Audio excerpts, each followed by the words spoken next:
ఏ రాజకీయ పార్టీకైనా రాజకీయ నాయకులకు వేదిక పార్టీ.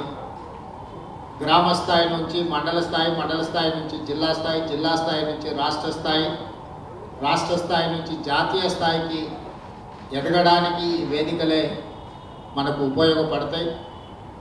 అందుకే ఈరోజు ప్రభుత్వంలో బాధ్యత కంటే పార్టీ బాధ్యతలకు అత్యంత ప్రాధాన్యం కాంగ్రెస్ పార్టీ మొదటి నుంచి ఇస్తుంది.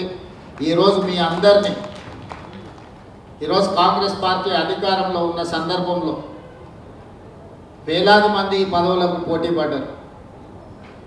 ప్రధాన కార్యదర్శులు కావచ్చు, ఉపాధ్యక్షులు కావచ్చు, వివిధ హోదాలలో బాధ్యతలు స్వీకరించడానికి ఈరోజు వేలాది మంది పోటీ పడిన అందులో నుంచి మీకు పార్టీ ఏఐసిసి అధ్యక్షులు మల్లికార్జున ఖర్గే గారు, లోక్సభ అపోజిషన్ లీడర్ రాహుల్ గాంధీ గారు మీ అందరికీ అవకాశం ఇచ్చిండ్రు అని అంటే తెలంగాణ రాష్ట్రంలో కాంగ్రెస్ పార్టీని ముందుకు నడిపించడంలో, ప్రభుత్వం అమలు చేసే సంక్షేమ పథకాలను ప్రజలకు చేరవేయడంలో మీరు సారథులుగా ఉంటారు, పార్టీకి మంచి పేరు తీసుకొస్తారు అని చెప్పి ఏఐసిసి భావించడం వల్లనే ఇవాళ మీ అందరికీ అవకాశాలు వచ్చినాయి.